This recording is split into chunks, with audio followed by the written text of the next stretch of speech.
And you're going to allow me to share? I sure will. So let me do that. Share.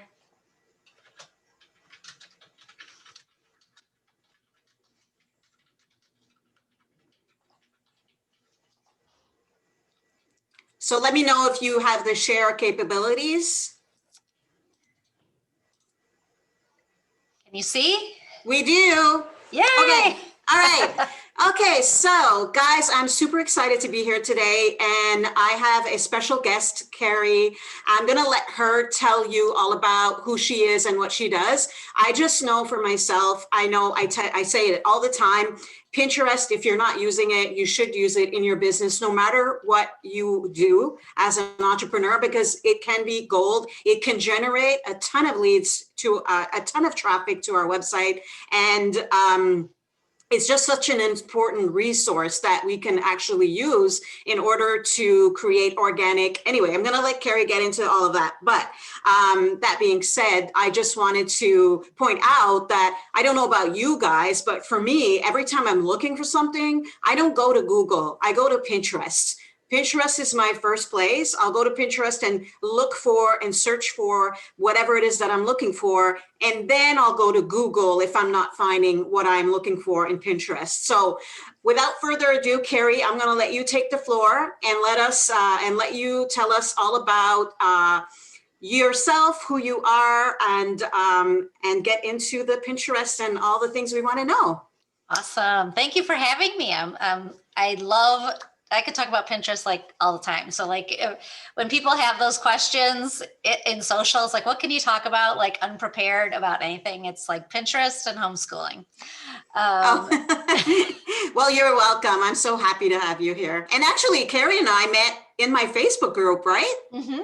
Yes. Yeah, no, I loved somehow I came across your photography and your images. And so like, I was just so thrilled to not see a 20-year-old in yoga pants that, that like you had pictures of real women of, different ages, yes, different sizes, colors, whatever. And it was just, they're just gorgeous. And so thank you so much. And I'm a 46-year-old woman that loves yoga pants, messy buns, and coffee. And, I'm not a size 0 model. So I know I put makeup on today for the first time in, I don't know, probably about at least a week. Yeah. And the first time I put mascara on in like months. And I think it's the same for a lot of us on the call.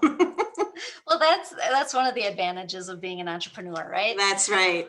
All right. So let me get started. There is a slide couple in that I'll talk more about myself.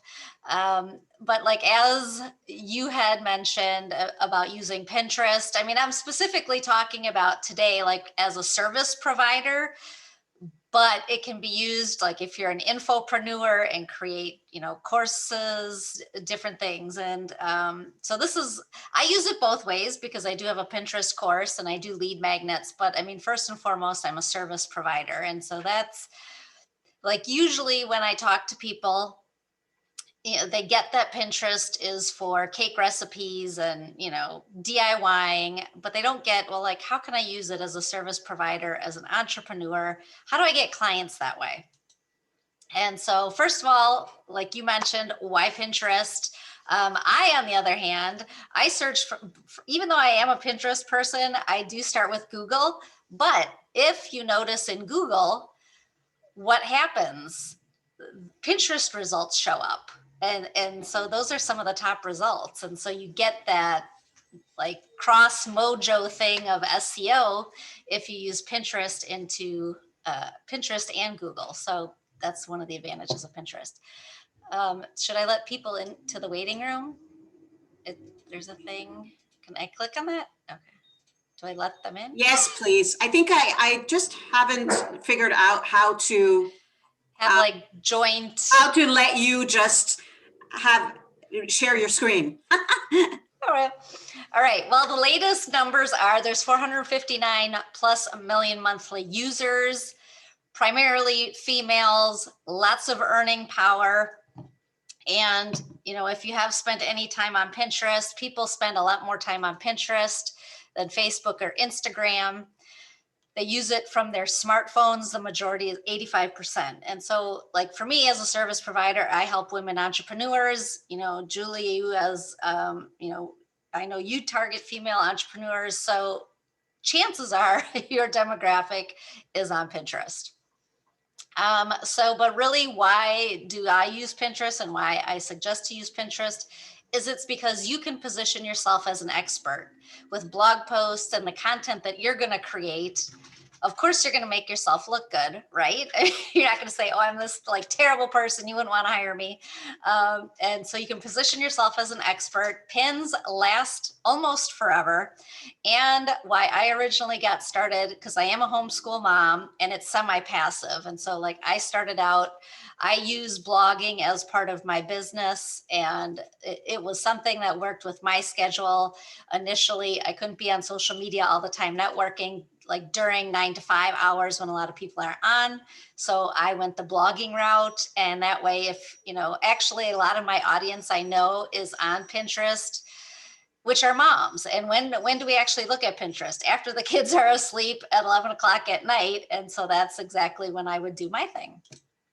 And so who am I? Karrie from Karrie Marie Consulting. I am a Pinterest and digital marketing strategist. I started out as a blogger.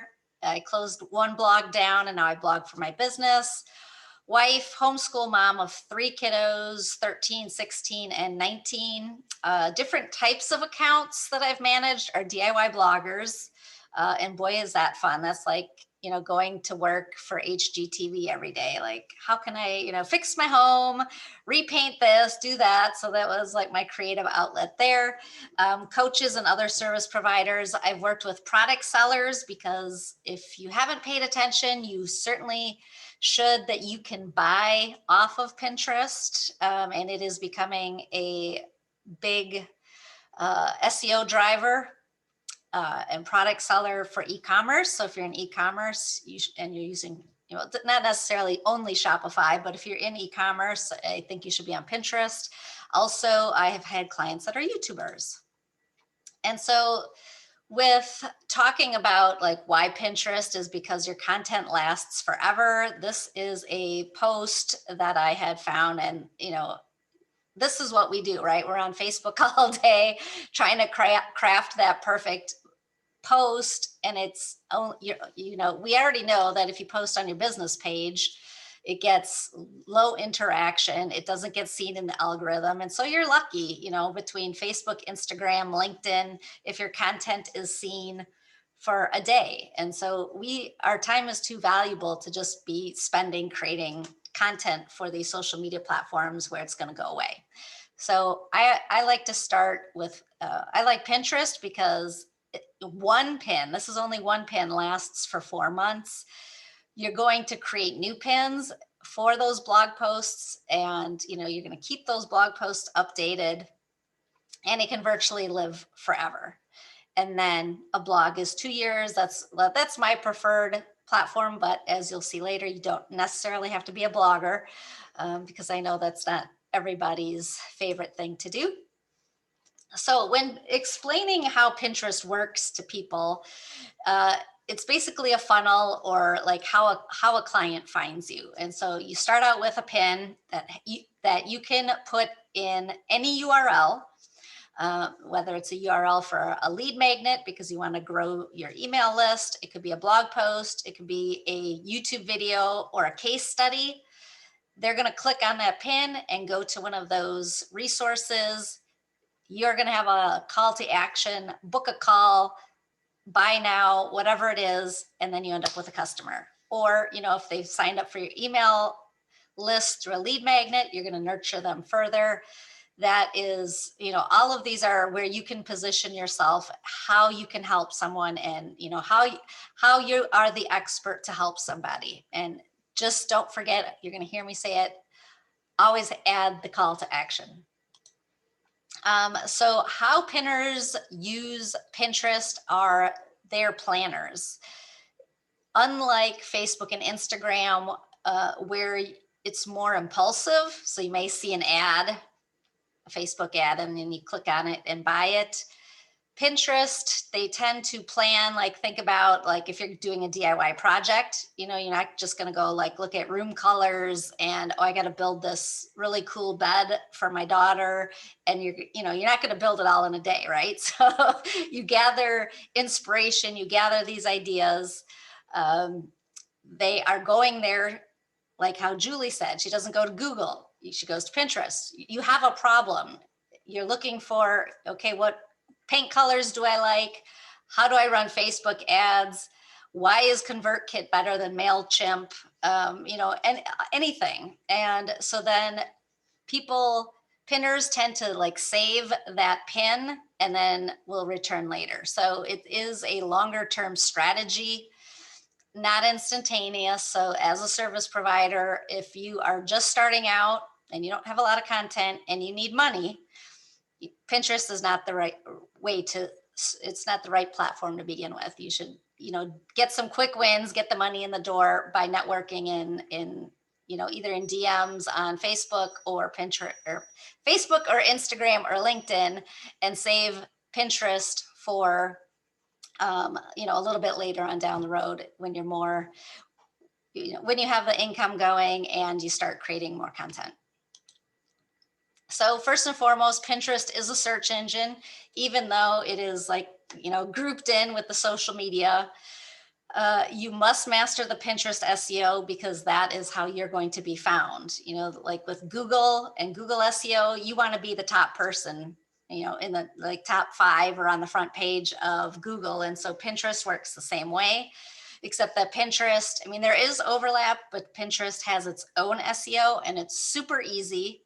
I think Google SEO, still being in business for 5 years, I still think it's a mystery. How to find good keywords and all that research. And there's so many different ways to find Google SEO keywords. Pinterest has the keyword search box on the top, easy peasy. They tell you what are people searching for. You just have to start typing in words and they're going to give you the keywords. So you need to put keywords in everything.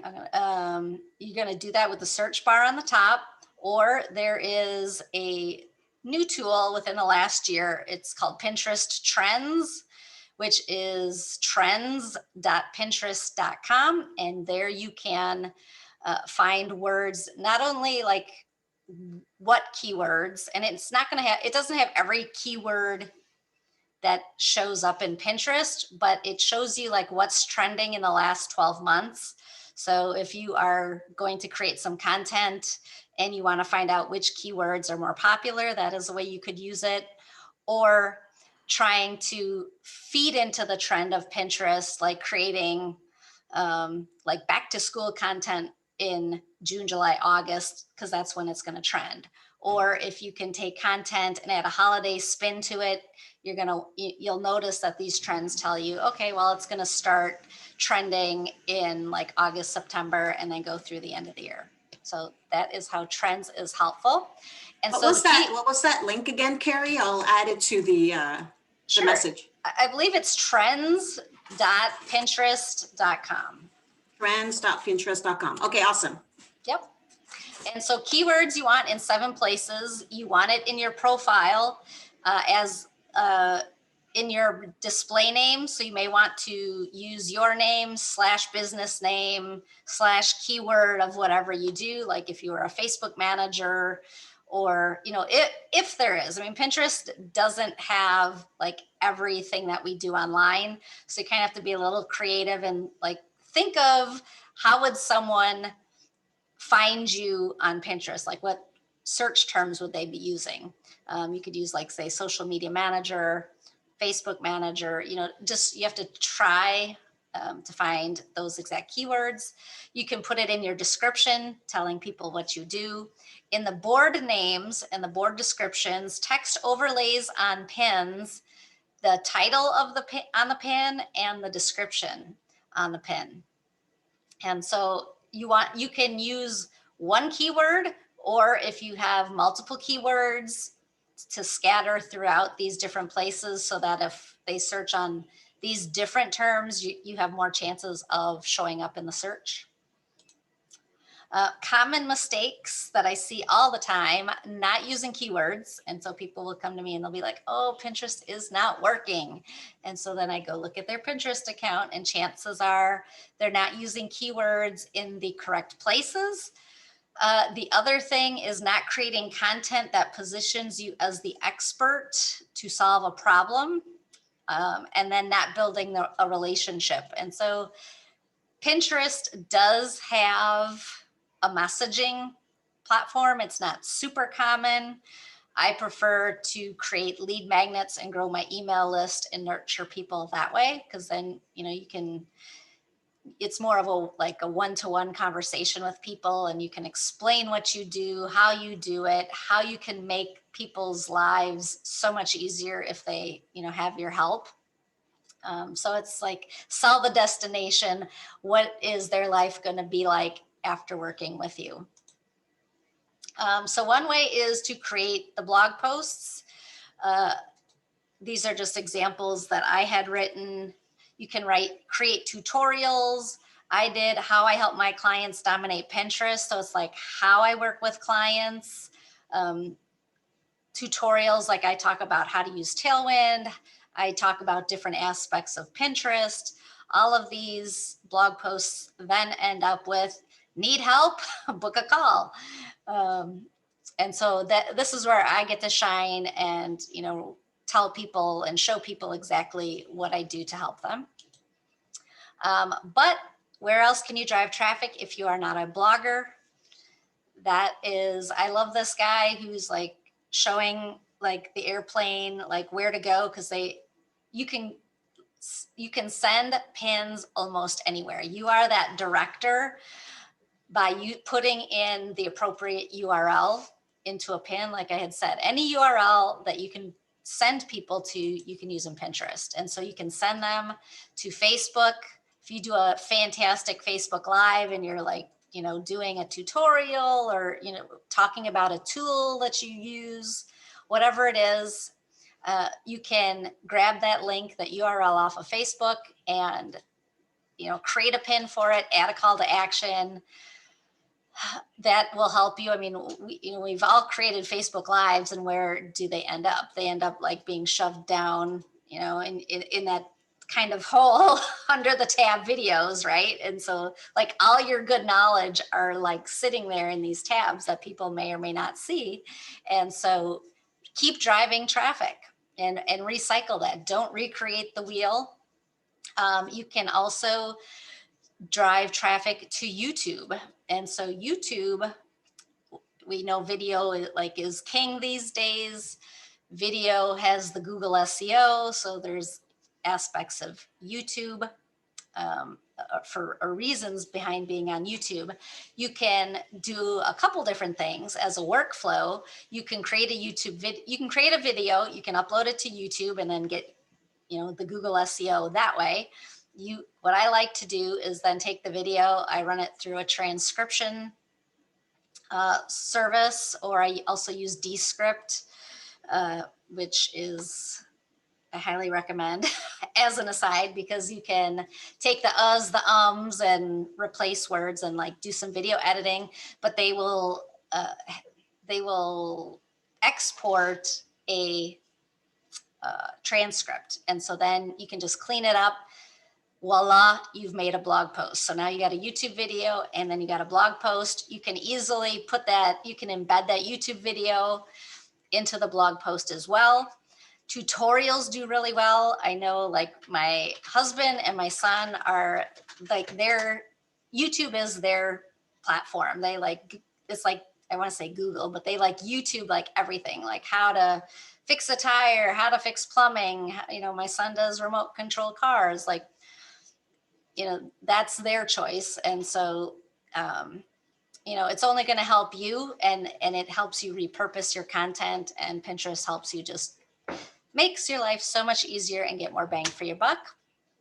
Instagram, you can use Instagram, but I suggest having an intentional strategy. Like depending on how your Instagram is set up. Now, I don't use Instagram that much. I am a scroller. I don't post that much on it. And mine is a combination of business and personal. Some people have strictly business and strictly personal. Mine is smushed together because I don't really use it that much. But when you can pin the Instagram squares to your Pinterest. But if on Instagram you're, showing a picture of your kids or your cat or, whatever, and it was just kind of an afterthought, I probably wouldn't pin those to Pinterest. I would specifically pin the posts where you've really crafted a good, what's the word I'm looking for? The thing that goes with the post, or the Instagram post. Okay. So like, Instagram posts can be like, hey, do you like this? Or you can like really go into depth and really educate people. And that again is a way of showing that you're an expert and you know what you're talking about. And so those are the types of posts that I would share to Pinterest, and should be branded, include a call to action. You're going to have to change that when you pin it to Pinterest, because you're not going to say, hey, link in bio. You may want to say something else at that point.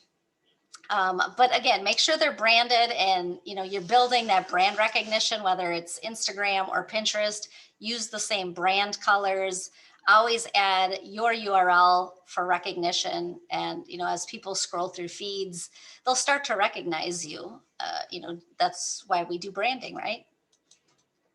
So tips for getting started: use Pinterest templates. I remember when I first started, I would go look through Pinterest, and I would be trying to just find that one unique look that I was going to create for my blog post at that time. And so it would take me half hour, you got sidetracked, looked at other things. And then I'm like, okay, now I'm going to create the pin template, the pin. And that was back in the day when you only had to really create one. Now Pinterest's algorithm has changed. It doesn't like you to pin and repin the same thing. So the way around that, unless you are a content machine, just cranking out blog posts, which I'm not, I'm probably assuming you're not, because that's not our full-time job, is to create the pin templates. So what I do for my blog posts is I create 12 different templates, one for each month, so that at least I know my blog posts are being pinned every single month and getting views that way. And so templates are so much easier. I mean, I literally, for like one blog post, I have 12 templates, and I go create 3 at a time. They're already branded. They already have my URL. I literally just have to put in a flat lay, put in a title, and then download. Or you can actually, like I use Canva, you can upload directly to Pinterest. I use Tailwind, so I tend to like bulk do this. But pin templates will help you with that bulk creation. So then creating multiple pins, creating that workflow, and on your pins, when you add the title, add the description, make sure you have a good call to action so people know what to do. I mean, I think we take for granted we're all online, and so you think that other people should know what to do, but they really don't. And so tell them, what do you want? Book a call, sign up and download your freebie, whatever it is. Make sure to have that call to action. And then if you are not on Pinterest and you need to get going, I have a freebie at karriemarie.com, which is how to build your Pinterest profile in 5 easy steps. That is a good way to get you started, so you have everything set up correctly from the beginning. I do have a course called Pinning Foundations. It's at pinningfoundations.com. And that is it. So I can, take questions. Amazing. If anyone has questions. That was so good. You hear me, Karrie? I do. Thank you so much. I see some chat. This is awesome. I'm taking notes. Yay. That was me. I've got like a full piece of paper with notes. Okay, so guys, now we can ask our questions. I think this was incredible training and so much food for thought. And I think that moving into our Pinterest strategy, sometimes we don't really know where to start, where to go. I have a few questions. If anybody else, okay, Casey has one too. Mhm. I'm actually going to ask Casey's question first. Should you resize the repurposed IG posts when pinning? You don't have to. You can pin squares. So what I do with Canva is, like, for me, I don't want to send people, it's part of like the intentionality of your strategy. I don't want to send people from Pinterest to Instagram. So that's why I don't pin from Instagram. And so if you don't want to, I just use that Canva resize tool. And so I automatically, that's part of my workflow, is I create the pin and then I resize it to squares, and then I upload one to Planoly, the other one to Tailwind, and then I got them set up. All right, that's good. Did that answer the question, Casey? Yes, okay, good. But also, like with that Pinterest or Instagram in mind, if we were going to pin directly to that Instagram post, we could create a post and just link it to that post. Could we not create a pin, like a brand new pin? And then, so we could do that too, either use the actual post picture or create a new pin, but link to that Pinterest, that Instagram post, correct? You are Yes, correct. okay, Yep. cool. Okay, awesome. So Tanya asks, I'm going to open my new business Pinterest account. What do you recommend? Yeah, I guess that's something you guys want to do too. Make sure you have a Pinterest business account, okay? Yes. If you don't, then you want to convert it. Okay, so Tanya asks, what do you recommend for don't, do's, and do as opening the account? So, well, you had mentioned it. Definitely make sure it's a business account. They changed it. Like you had said, you can convert. I don't think you can convert anymore. What you have to do is open up a brand new Pinterest account. You can link your personal and your business, so then it like toggles like up in the corner. But really, like, I would download my freebie, really, because you need to research the keywords first. And then, so like when you go to create your profile, and I mean, you can open up your account and obviously go back and fix this. You don't have to do this like the minute you open the account, but use your name or your business name. Have a Pinterest profile picture that is similar across all social media. So that, especially if you have a similar name, people will get to recognize your face. And so then they'll just be like, oh, okay, yeah, this is the right account. She's who I want to follow.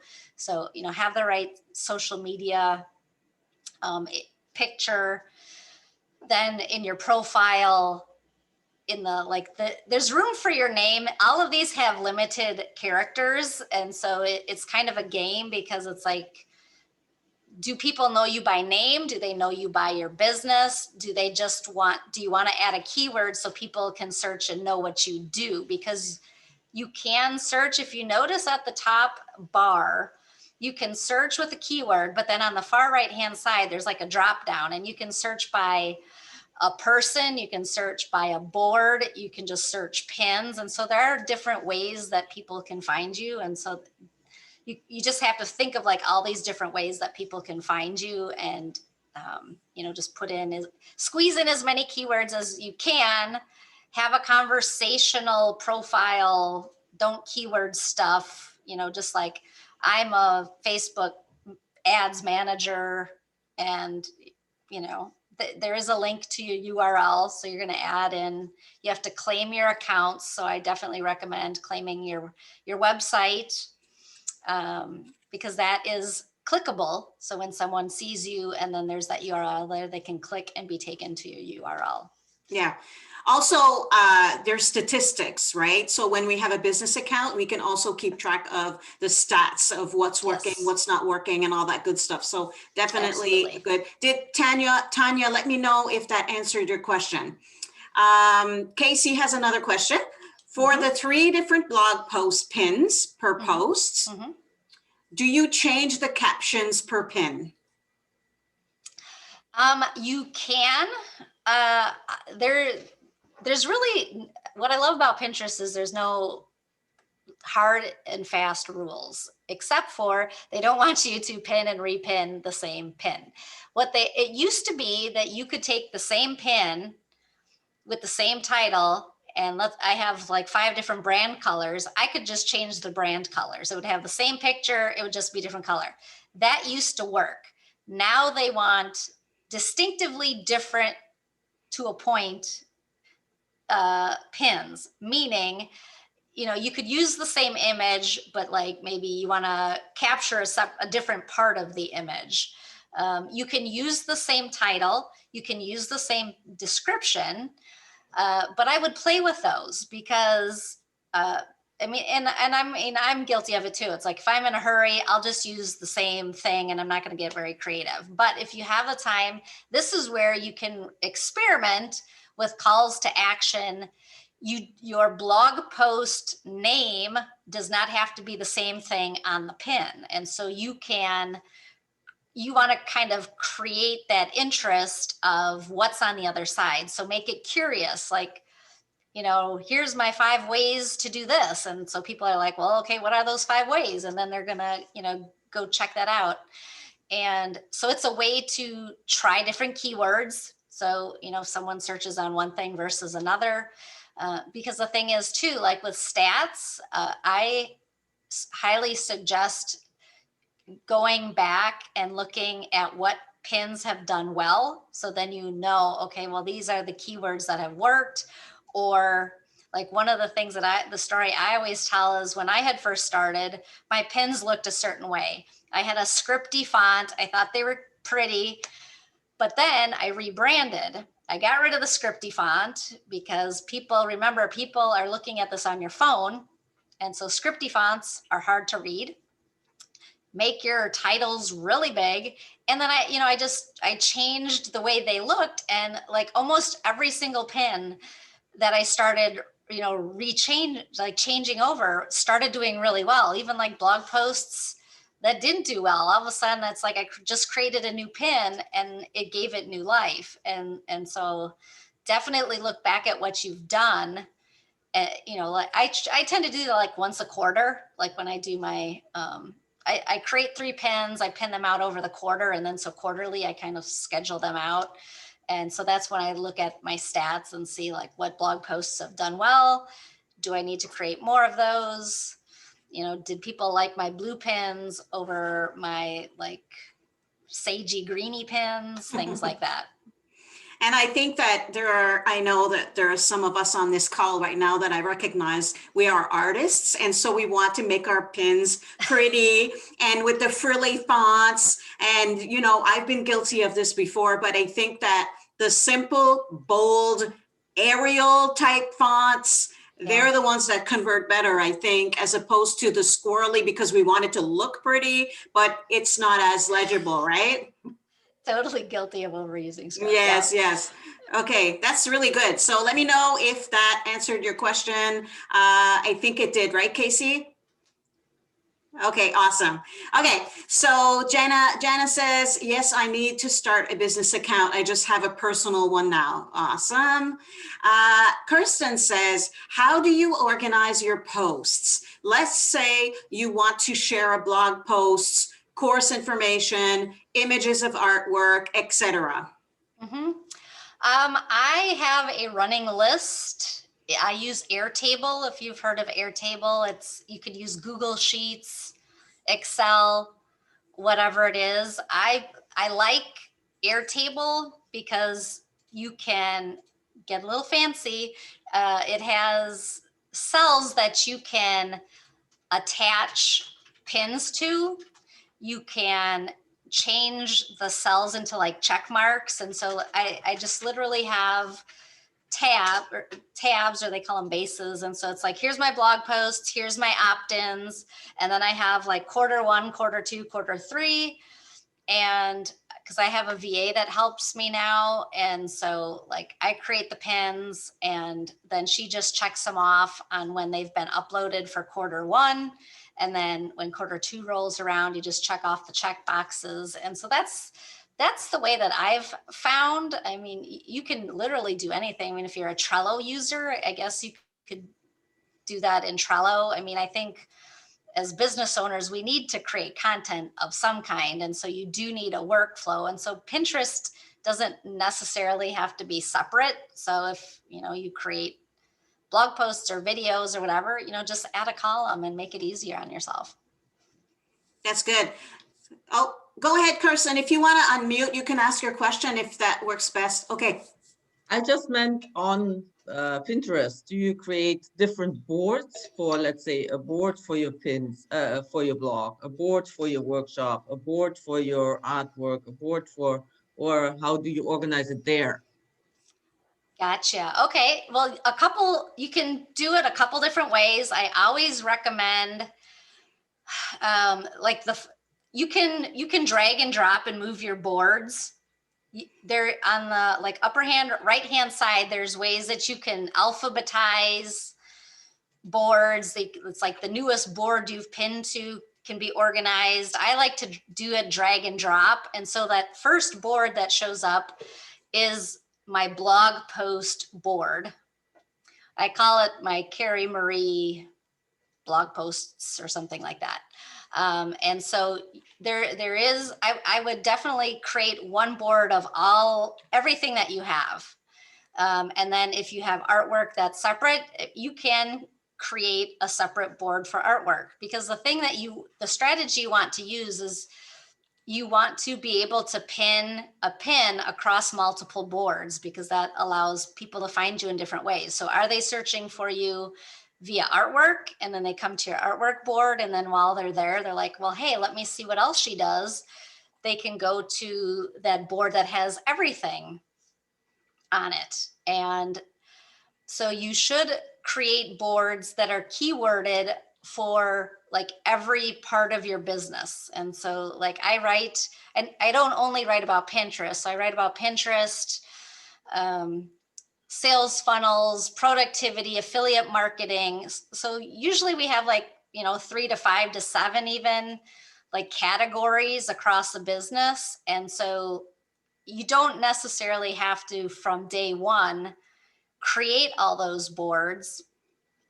You can create them as you go, because it really depends on how much content you have. So if you start Pinterest and you already have a lot of content across all categories, then definitely create all those boards. And you can also have, it may seem redundant or overlapping, but that's okay. So I have Pinterest for beginners, Pinterest for business, e-com for Pinterest. So they're all Pinterest focused, but that means I can pin, when I go to schedule my pins, I can pin them onto 4 different boards. Because you want to make sure that you're pinning your pins to the relevant keyworded boards, so that you don't want to create a disconnect for the pinner that comes and they click on, a cat picture, but then it goes to a dog board or something. So there's that disconnect. And so you always, if you do that, then it could flag things in Pinterest and say you're spammy and things like that. So just, you want to create that expectation on the other side that it goes together. Also, I've included Karrie's Pinterest board if you guys want to click on it, and I've included mine just to give you an idea and be inspired by some of the different boards that we have to store some of our pins and other people's pins, to maybe inspire you so that it can help you create your business account. Also, we want to make sure, and correct me if I'm wrong, Karrie, that all of my personal boards are secret. So yes. For example, because my business has nothing to do with food or decorating my house, but those are really popular pins. They're really popular pinnable stuff. So if I'm attracting people because of my decoration board or my food board, they're not my people, right? So so all of my personal things, my decoration boards, my food boards, my any stuff that is not related to my business, I keep those secret. They're not because I do pin for personal reasons. Like I love decorating my house and I'm always looking for inspiration, everything. But if I had those pins, those boards unlocked on my Pinterest account, I would probably attract 500,000 monthly viewers a month because that's so popular, but I don't want to do that. I want to attract that female entrepreneur who is looking to grow her business. And so for me, what I've done is and Karrie, I'm sure you've done the same thing, is that we've created boards that not necessarily related to what I do. So for example, stock photography, but I want those people who are also looking for bloggers for beginners or any of that stuff, right? Mm-hmm.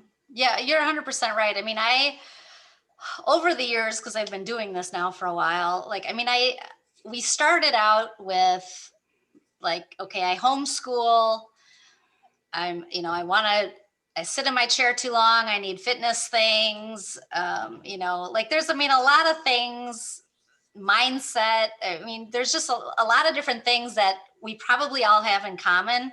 But like you said, I don't want to attract those people necessarily because, I don't want a fitness addict coming to my thing unless they're interested in Pinterest and they want to use Pinterest for their business. So I am going to hide those boards. And so it has become that way too. And so like there's also group boards. Group boards is like just a mishmash of people. I pretty much don't participate in any group boards because they're just too broad. And so like by having that narrow focus, the chances are better that you're going to be bringing in your ideal person. Yeah, 100%. that's really good. That's really good. And ideally, guys, we're on this call because we want to grow our businesses using Pinterest, right? So Kirsten asks, so you keep all of your private pins secret? That's correct, Kirsten. So anything that has nothing to do with your business, I put it secret. And so that you can still have access to them. And if you want a friend to view that board, you can just add them to that board, right? Mm-hmm. So that's a really good strategy to have. Casey said, totally guilty of overusing script. I think we all are. Okay, I'm so glad you said that about fonts. I have some pretty scripts fonts on my sales page, changing that today, laugh out loud. And I know that Anne-Marie, my biz bestie over there, loves her scripty fonts too. So I think we're all guilty of it. All right, so if nobody else has any questions, I have a couple. Okay. So, Karrie, when you talked about adding that call to action, did you mean add a call to action on the actual pinnable graphic or in our description when we are putting our pin on Pinterest? Either or both. Okay. You can definitely try, buy now, download now, sign up to download, it doesn't hurt to, that's part of the experimenting that you're going to do. Create some with it. Definitely have it in the description, but whether it's on the pin or not.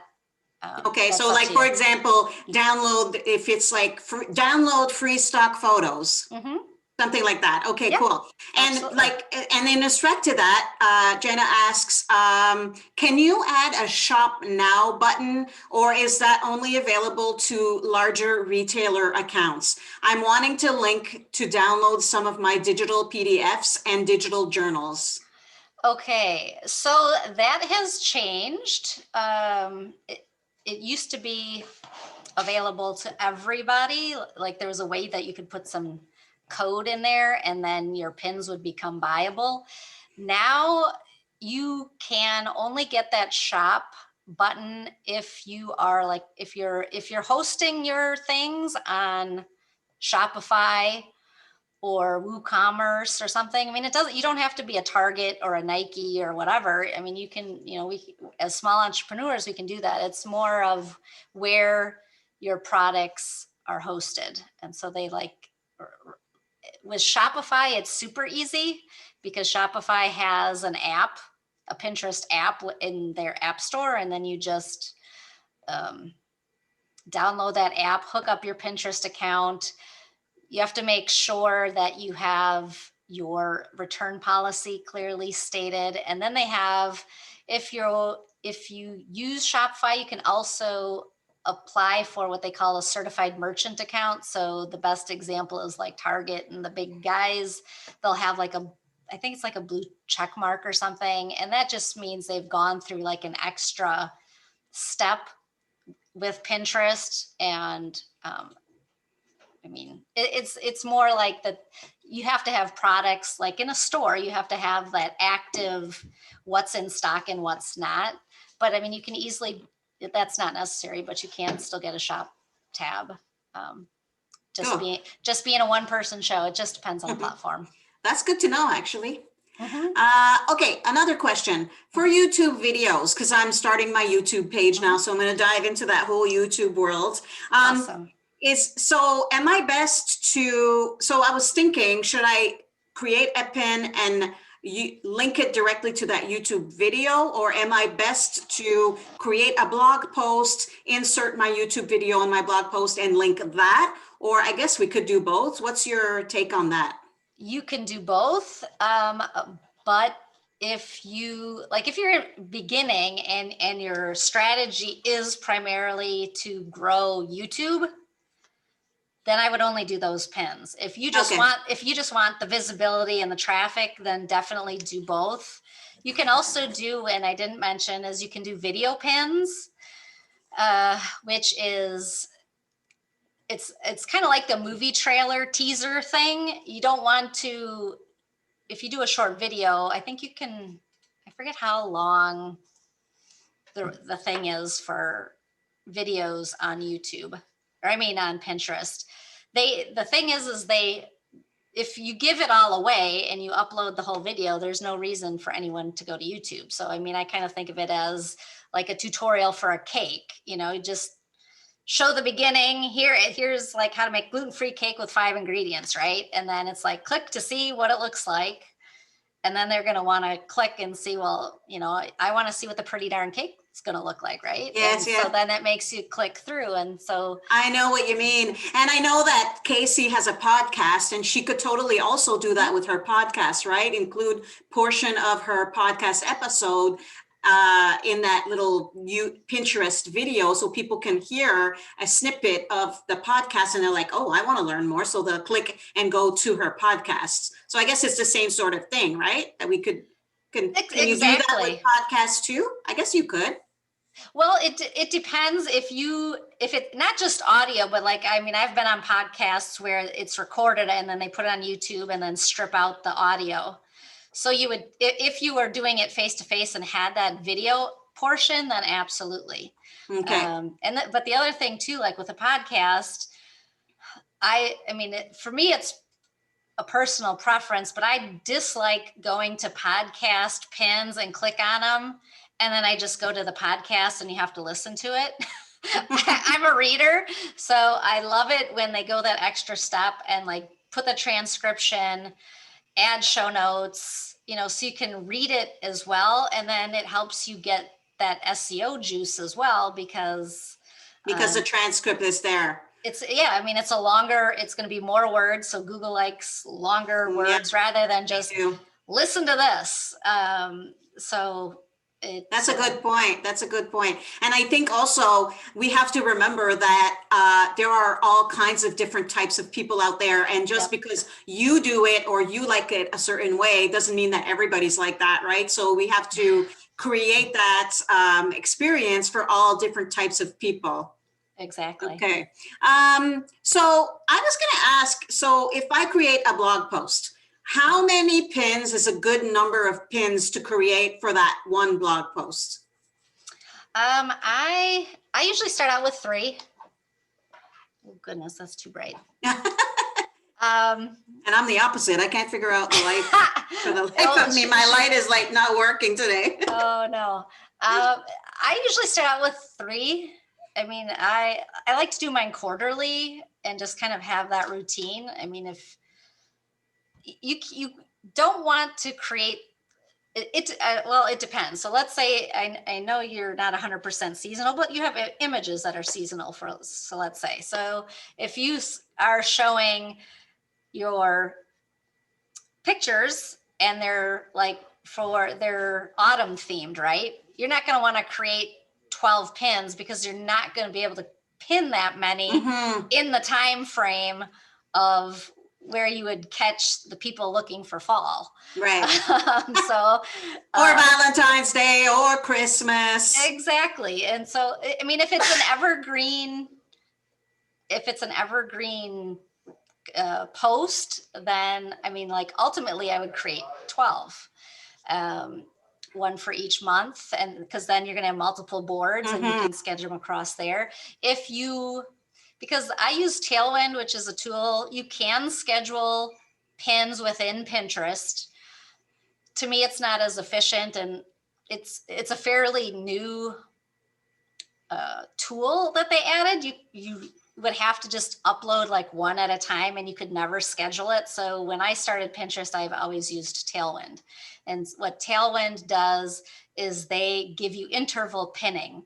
And so I'll upload my 3 pins, I'll set it at an interval of like 5 or 6 days, and then pin it to multiple boards. And so then it's going to go out like with over a month. One pin will go between all these boards within a month.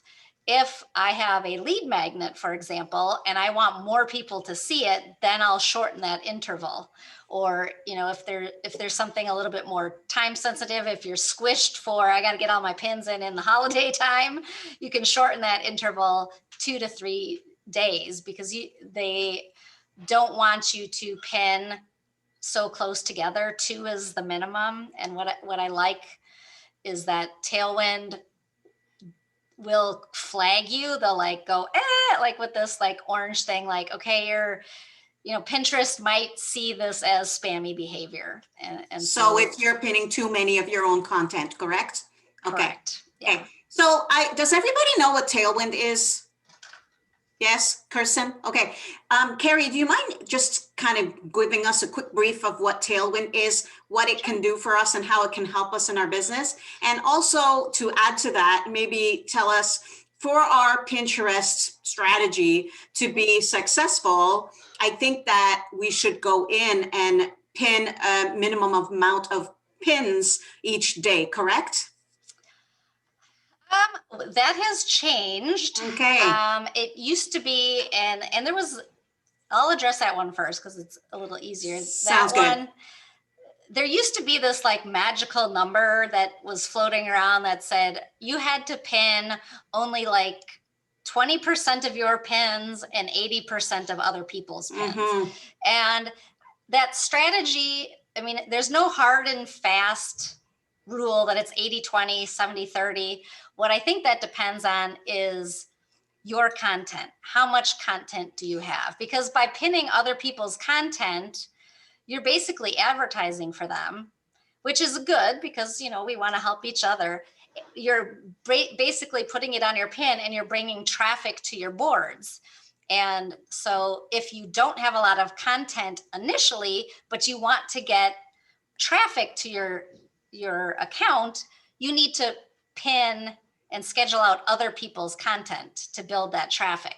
As you create more content, have more pins, you can easily flip that. I mean, why should you, if you got plenty of traffic coming to your site because of your own content, you don't have to pin someone else's stuff. I mean, I work for bloggers who have been blogging for 10 plus years. They have so much content that I am pinning the majority of their stuff. And why not? Because it's bringing in traffic. I mean, that's the thing, is you want traffic coming to your site to see your pins, to go to your content. And so whether it's other people's or your own, I mean, obviously I suggest our own, but we all have to start somewhere. And then then going to Tailwind is a tool, and there are other tools that can schedule out pins. But I like Tailwind, has better analytics for that purpose. And Tailwind, can also pin to Instagram and Facebook, as do, like Buffer does those things and Hootsuite and whatever. But I like Tailwinds. Like for them, Pinterest was their baby, and then they only expanded because they had to compete with other platforms. And I love the fact that we can also schedule Instagram on Tailwind. I love that. Well, and what you can do too, and I don't do it, and I don't know why I don't do it. I guess it's just not in my workflow. But if you have a vertical pin, you can schedule it to Facebook, and it will resize it to be Facebook size. You just have to click on, there's a little Facebook That's very cool. check mark.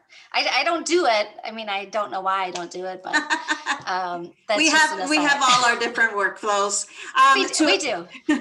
To Kirsten said, do we repin other people's content? Yes, Kirsten, especially if you're bored, if you're newish to having your business Pinterest profile, you definitely want to have some content on your board. And so by pinning other people's content, it's going to bring people to your board, and those people may be interested in your stuff. So that's how we get our own personal content viewed, by attracting those people.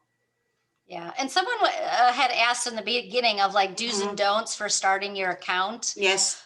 So like one of the do's and don'ts is, and what you do is you create 10 to 15 boards, have them all keyworded, and have content pinned to those boards. So you don't want naked boards. And so for the most part, I mean, I don't have enough content of my own to just pin on one board.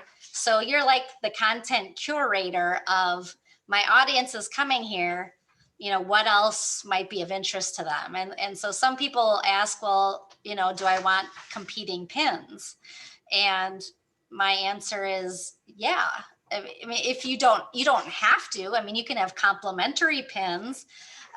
But the thing is, maybe someone likes your pin better. They like your brand colors. They know you. They've heard of you. They're going to click on your pin. They want your take on a topic versus someone else. So, maybe it was that other competitor's pin that brought the traffic to your board, and then, they saw yours instead and clicked on yours. So it's, it's like the I scratch your back, you scratch mine. Exactly. It's Pinterest is a place of inspiration. You share each other's content, and it pays back too in the end. And it's all community over competition, right? Because you don't know, that person may resonate with your content or your services better than that other person's pins you post. You like exactly. The world, like it all works in mysterious ways, but also the right people will come to you, right? It's all about all of that. That was awesome. Does anybody else have any questions? That was it for me. I have to leave. Kirsten has to leave. Okay, I'm going to make sure you grab that freebie from Karrie, because I think it's probably gold nuggets in there. And if if you guys have any other questions, of course, yes, please follow her on Pinterest. And you guys, there's nothing wrong. Yeah, there's nothing wrong with being inspired by other people's Pinterest boards. I do that all the time. I'll go to other people's business Pinterest boards that are similar to mine, and I'll see what they've got going on. And then I create some of my own boards, or whatever the case may be, right? Exactly. And that's okay too. Okay, Karrie, just quickly tell us where they can find you if they want to either grab, well, we already got the freebie, but if they want to work with you, how do you work with people, and where can we find you? Yeah, I mean, you put up my website, karriemarie.com. At the very top is access to my freebie, and you would just click on work with me if you wanted to see my Pinterest packages. And I do Pinterest, organic Pinterest, and promoted pins. That's like a whole nother topic for another day. Yeah. But then there's a contact. You just click on the button, and I'll get an email, and we can set up a time to talk.